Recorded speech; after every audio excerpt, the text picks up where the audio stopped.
Jadi di Gias 2023 ini ternyata Wuling membawa perubahan terhadap Almas RS terbaru, yaitu RS Pro dan juga RS Hybrid. Harganya nggak berubah, tapi ada beberapa aspek yang dirubah oleh Wuling untuk si Almas ini. Mau tahu detailnya? Ikutin terus videonya.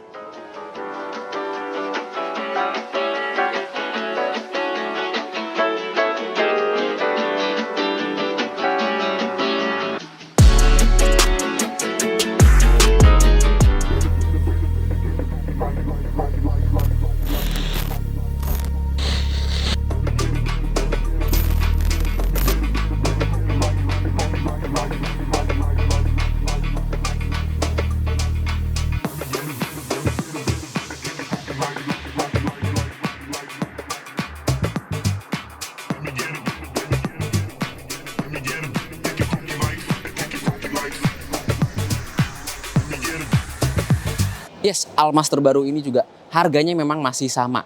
Namun dia punya perubahan yang banyak banget di bagian visual atau yang biasa kalian sebut sebagai perubahan kosmetik. Seperti yang kalian lihat di bagian depan ini, fascia depan udah berubah. Kayak ya mungkin kalau kalian sebut ini kayak si Hyundai ya, gaya-gaya ala-ala Hyundai. Ya oke, karena lampunya memang konfigurasinya masih sama juga. DRL di atas, lampu utamanya di bagian bawah. Emang trennya sekarang kayak begini. Tapi mukanya jadi lebih kokoh dan lebih, mungkin kita bisa bilang kalau ini lebih futuristik. Jadi udah punya karakternya sendiri sekarang si Wuling Almas ini ya. Nah, terus juga bedanya dengan si Almas RS Hybrid yang ada di atas panggung ini dengan Almas RS Pro itu ada di bagian aksen-aksen detail biru, bagian grill dan juga ring untuk lampu proyektor utamanya. Kayak perbedaannya sih sama aja sih, sama dengan pre-facelift Almas yang sebelumnya. Untuk spesifikasi lampunya sendiri nggak ada yang berubah sama sekali dengan model pre-faceliftnya Almas. Yang berubah lagi adalah bagian velg. Nah, bentuk velgnya itu udah berubah jadi lebih keren ya. Jujur, two-tone-nya tuh nggak terlalu lebay, cocok pas untuk si gayanya Almas RS ini. Profilnya masih 215/55 dengan ring 18. Sama RS Hybrid maupun RS Pro. Iya, sebelum masuk ke interior, ternyata di bagian belakang ada perubahan juga. Nah, sekarang logo Wuling udah nggak ada, diganti sama emblem emblem numerikal? Emblem alfabetikal di bagian belakang. Kayak Lexus ya. Oke, sekarang kita masuk ke bagian interior. Oke, jadi emang itu aja perubahan visualnya atau perubahan eksteriornya. Jadi ya emang udah bener-bener simpel karena harganya juga nggak berubah ya. Jadi oke, sekarang kita masuk aja ke bagian interior. Oke, sekarang kita masuk ke interiornya si Almas facelift. Dan perubahan paling signifikan yang ada di interior ini ya cuma paling di aksen hitam kulitnya ini aja. Jadi sekarang nuansa interior udah hitam-hitam dengan aksen-aksen garis biru untuk yang hybrid. Nah, terus juga dia udah ditambahkan ambient light multicolor. Itu aja. Jadi ubahannya emang bener-bener minim dan cuma visual, cuma kosmetik aja. Mungkin sekarang kita bahas ke head unitnya ya. Nah, sekarang kita coba buka head unitnya ya, dan tetap nggak kelihatan ada Android Auto dan Apple CarPlay sih. Jadi ya sama aja, perubahannya masih tetap sama dan interface-nya pun masih sama. Nggak ada perubahan sama sekali ternyata. Oke, tapi emang dari Almas pre-facelift pun dia juga sudah tersedia Wuling Indonesia Women dan juga Wuling Connect. Jadi dia udah Internet of Vehicle, bisa terkoneksi dengan HP dan bisa dikendalikan lewat HP juga. Jadi kita bisa nyalain mesin lewat HP, nyalain AC lewat HP. Itu masih dipertahankan fiturnya di Almas facelift ini.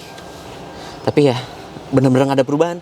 Hal-hal yang bagus masih dipertahankan dan gak ada yang dikurangi di bagian interior. Pun di bagian instrumen panel ya, bener-bener gak ada yang berubah sama sekali.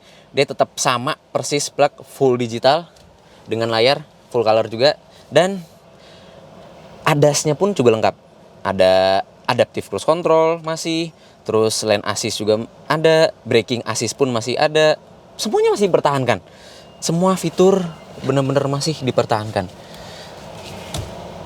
Ya nggak ada perubahan sih jujur. Pembahasan dikit banget.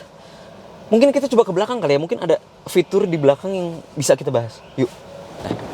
Oke, coba kita sekarang masuk ke belakang. Dikasih apa aja? Nggak ada fitur apa-apa jujur. Cuma dikasih USB doang. Type A, 2, dan ventilated AC di bagian belakang. Ya udah, sisanya masih sama persis. Plek. Apa yang mau dibahas ya? Combine lighting putih juga.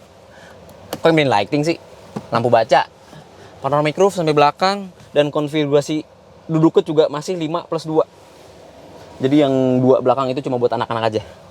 Oke, ventilasi AC juga masih sampai belakang. Ya udah, masih sama plek. Headroom nggak ada perubahan, legroom juga nggak ada perubahan sama sekali. Apalagi yang mau dibahas ya? Ya udah, coba kita buka mesinnya yuk. Nah oke, sekarang kita buka coba kap mesinnya. Apakah ada yang berubah dari Almas RS facelift ini?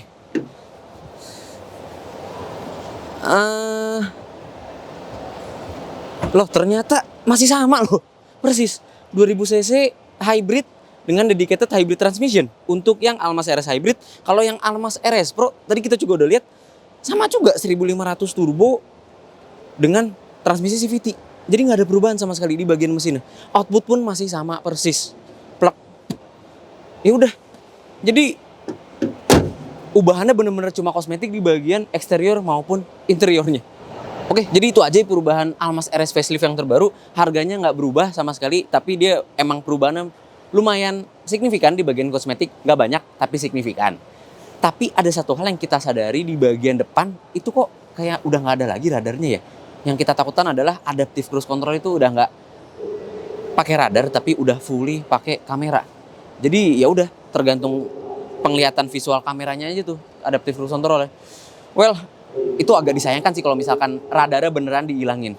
Jadi ya, dengan harga yang tidak berubah, tapi perubahan visual yang cukup signifikan, menurut kalian Almas RS ini menarik ya untuk kalian pinang sebagai SUV di rumah kalian? So, komen aja di bawah, jangan lupa subscribe, jangan lupa tekan loncengnya untuk mengetahui video seru selanjutnya dari Autonet Max di Gias 2023. Gue Bagas Satyo, bye-bye.